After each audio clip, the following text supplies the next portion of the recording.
Hi guys, I'm Christy and I am my mother's spark.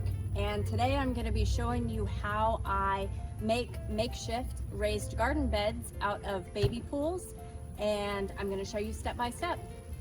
Stick with me.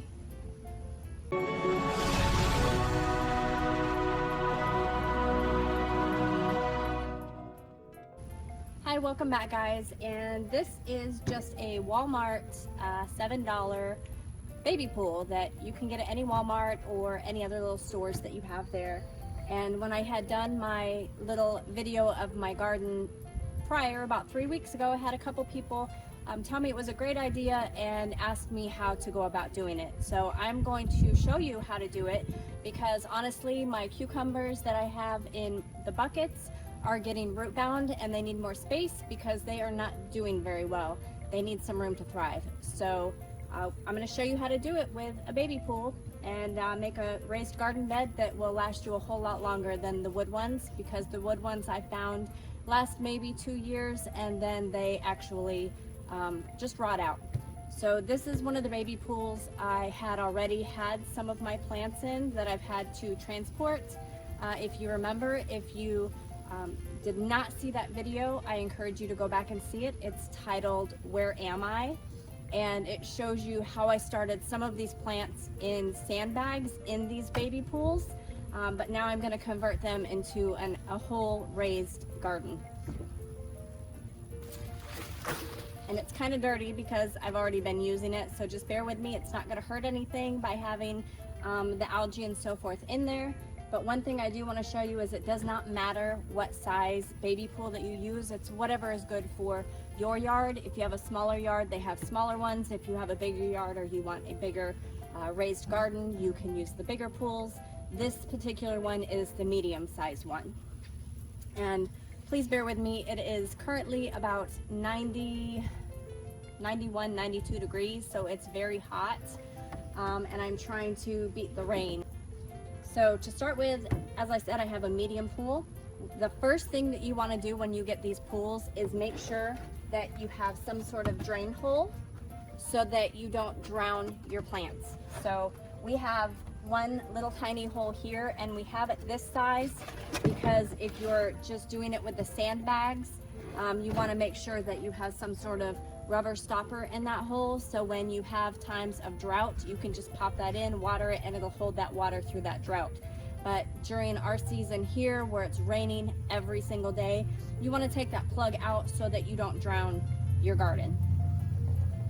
And these are at Lowe's. You can get a pack of these for really maybe $2 or $3. They don't cost hardly anything. Or you can just buy them individually. They have different sizes, and just make sure you don't get the stoppers that have the hole in the middle, because I accidentally did that and I had to plug those holes.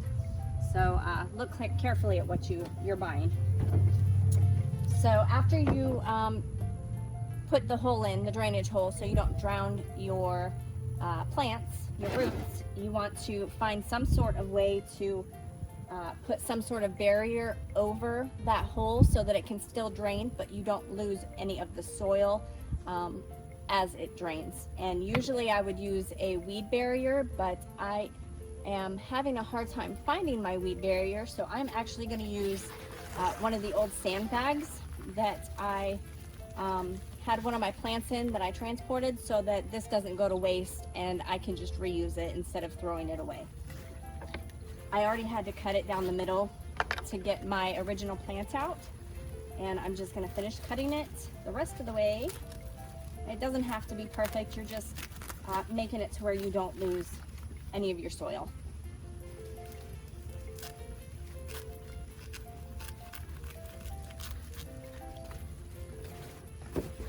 All right,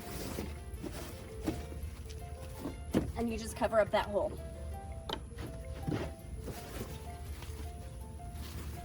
Actually, that's probably a little big. I don't need that big a piece there. So we're going to cut it down just a little bit more. And then I can use this piece for another garden, which I actually have set aside so I can make some more. At this point, once you get this all set up and your hole in, you get this place where you want it. I have it on top of a pallet, so it raises it up just a little bit more. And then I have the pallet on top of a tarp because really it's easier to just get around them and water them if you need to water them if you have a tarp down. So let me go get some soil and we will go from there.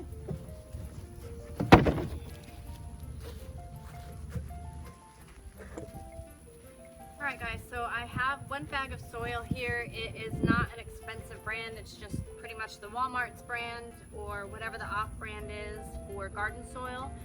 That one bag will cover 2 cubic feet. Something else that I do, and it will actually help your garden hold moisture, is I have paper shreddings, and what I usually try to shred for the most part is my Amazon boxes, so that way they are also reused and they don't fill up a landfill, or I don't have to make a run to the recycling plant. So I have a combination here of some of the mail that I have shredded as well as a few Amazon boxes so that they can be used to hold that moisture in. And I usually just put some in the bottom and mix it up pretty good.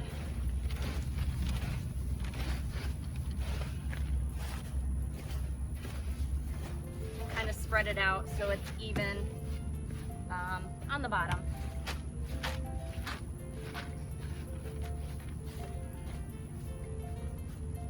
And as I said, this will definitely help hold the moisture in. As it gets wet, it'll absorb that water, and as we have hot days like today, being that it's under the soil, it will hold that moisture in so that your plants don't dry out.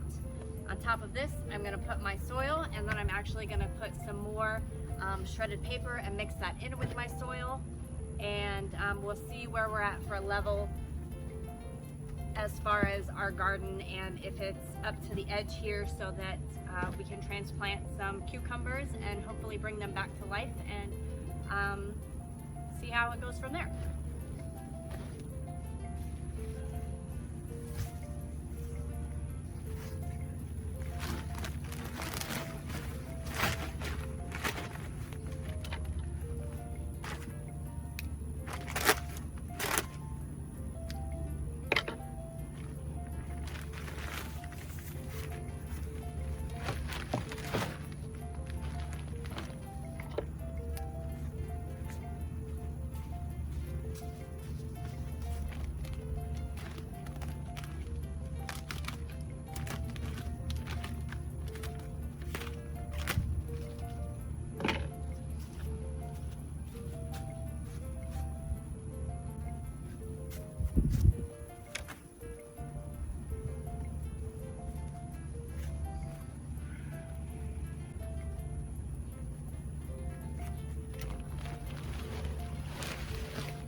So I could probably add a good bit more of some cardboard shreddings and mix into this, and then maybe another smaller bag of soil, which is 1 cubic foot.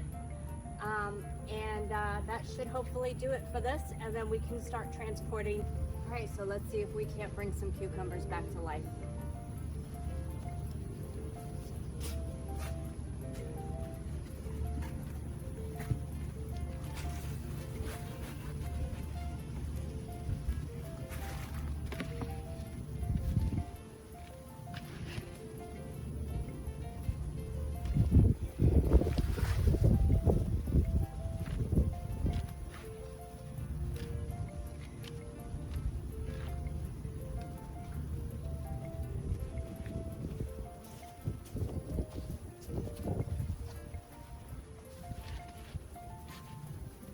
Doesn't have to be perfect. You just want to try to get it mixed up fairly well so that it holds the moisture as it gets wet. But it looks like it's doing pretty good. Another thing you want to do if you do decide to use cardboard boxes to make your shreddings is to make sure that you don't use any of the glossy labels. Try to pull as many of those off as you can, as well as your packing tape.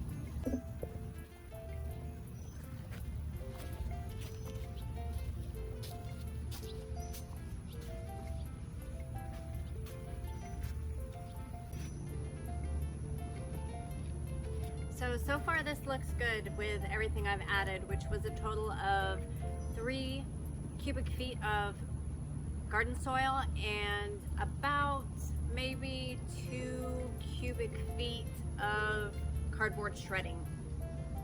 And I think this is a good area right here where it's at, because once you add your water, it's going to fluff up a little bit and it should fill it up all the way. We're gonna go ahead and transport our cucumbers over and see if we can get them healthy again.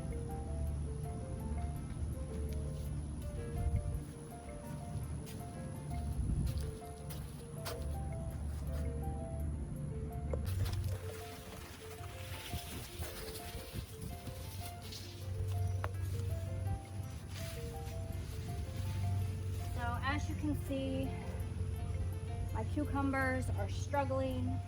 They just don't have the room in this bag that I started them from, and not enough water. So these are the ones I'm going to transport, and hopefully we can rehydrate them and bring them back.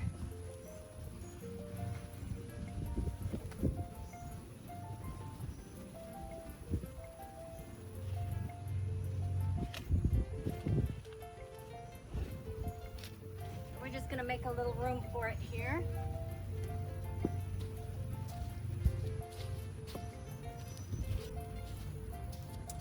And I'm not so much going to tear apart the roots. I'm going to leave the roots intact the way they are. And we're just going to cut down this bag here so that we can get these roots and this dirt that's in here out easily.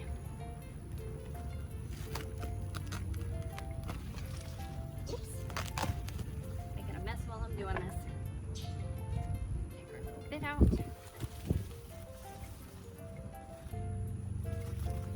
And really what I'm going to do, because I have room, is just lay this block down.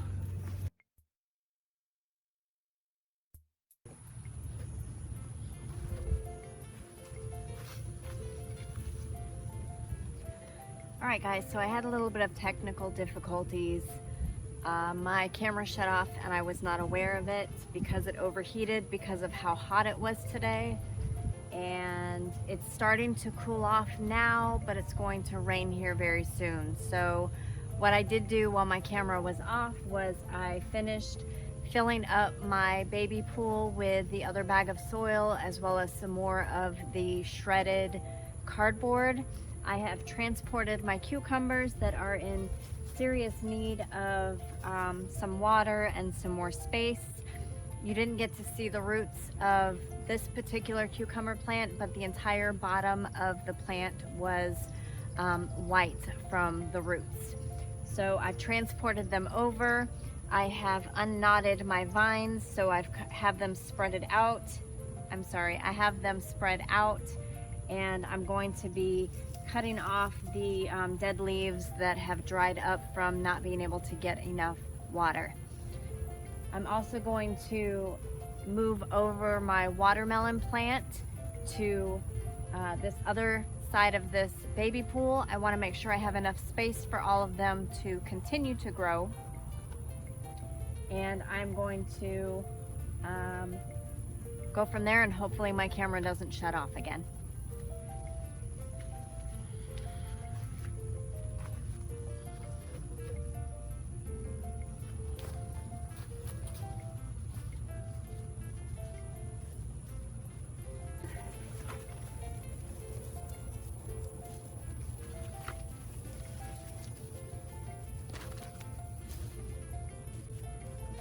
So I think that you missed me burying the plants from the cucumbers. So now you'll get to see me how I go ahead and transport my watermelon into this side of this baby pool.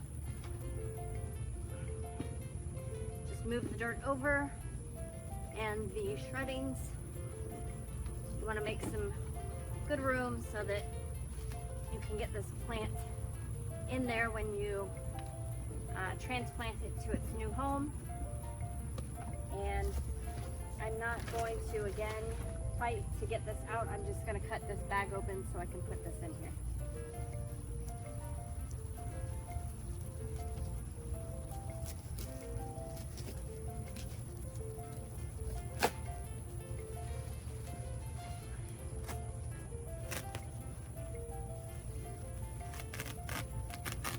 So I've learned that these sandbags are a good way to start your plants, but if you have vine plants like these cucumbers or watermelons, they need a lot of space for their roots, which I should have known that because I ran into some problems with my cucumbers a couple of years ago with not having enough space. So I was trying something new, and it wasn't terrible, but it's a little more work than I anticipated, having to move them over to another spot. And again, I have tons of roots here, and I'm not really going to break them apart too much, but I am going to slice this down the middle so I can flatten it out just a tad and not disturb my roots too much. That way I can get them buried pretty good in this new soil and try not to put them in much shock. So we've got those in, got these buried, and they should have plenty of space now where they can expand and get the water that they need and the nutrition that they need.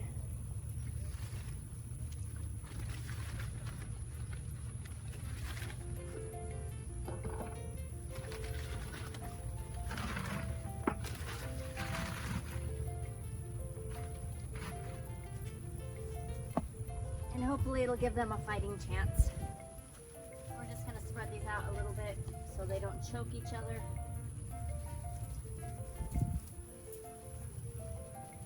And try not to lose my little watermelon I have here. One of them. If I could get this little vine to let go. So I've got this little bitty watermelon here. We're just going to give it some space so that it can hopefully get bigger. And here's another little baby watermelon I've got growing. Give that one some space.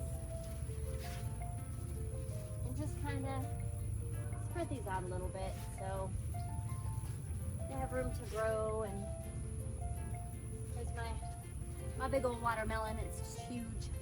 Got some huge melons here. And shouldn't be too bad here. So just let it breathe.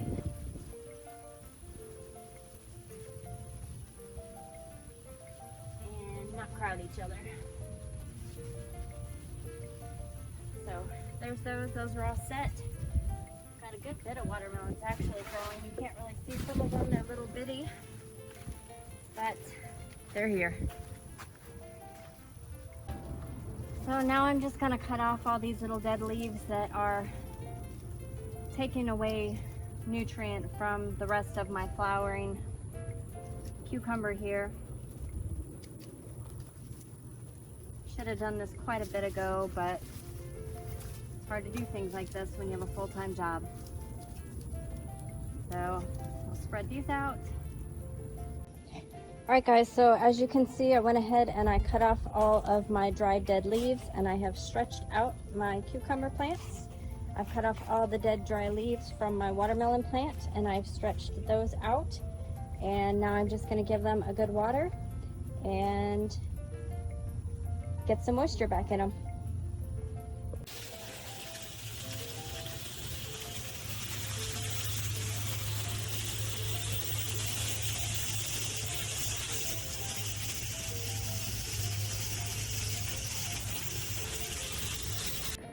Alright guys, so I have watered down my makeshift raised garden bed, and I want to show you what happens to the water when it gets to the point that the moisture is where it should be in your garden. So this is where the drain hole comes in handy so that you do not drown your plants. This is the whole purpose of why you put those holes in. And I actually have a couple of extra holes here that's not leaking. I put 2 higher holes in so that if I want to plug that one, it can still get moisture to a certain level and then start draining again so that my plants never drown.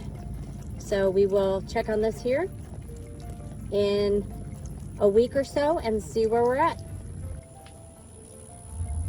And here are some plants that I planted about 3 weeks ago. This is my gooseneck squash, my zucchini, and my eggplants that are doing very well. Over here is my tomatoes, where I have to spray them down with some pesticides because I have stink bugs eating my tomatoes before I can, and I will be pruning those as well. These are my potato plants, my bell peppers, and this is where I had lettuce growing, but apparently the rabbits wanted it more than they thought that I needed it. So they didn't just eat it, they took them with them. Because now I just have holes where my lettuce was growing. I guess I gotta replant it. So I really hope that this inspired you to do your own gardening so you don't have to pay the prices at the grocery store. This project right here with the soil and the pool and everything cost me under $20, and I will easily get my money back out of it. I'll show you some pictures of some other plants that I have going that are actually thriving in this. That some I've started from seedling and some of them I've started from starter plants. But if you're looking for a cheap way to garden in a small space, this really is the way to go. So if you have any comments or questions, please leave them down below and I will answer them as quickly as I can. Otherwise, I want to thank you for joining me. My name again is Christy and I am my mother's spark. Have a good night, y'all. These are various pepper plants that I didn't know I had peppers on because they were the same color as the leaves. My peppers are growing better than anything else in my garden right now. And I have 5 different varieties because we like things spicy in our house.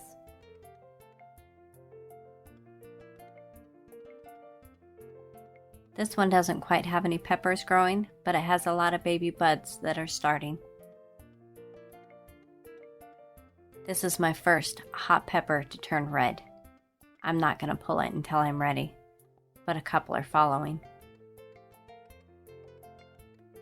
This is mint. And this is the stalk of my kale, which I've kept alive for a year, which I'm going to have to tear off the leaves because the bugs are eating it and grow new ones. These are my bell peppers that are starting to show. I've got quite a few of them. And here's my spinach for my salads.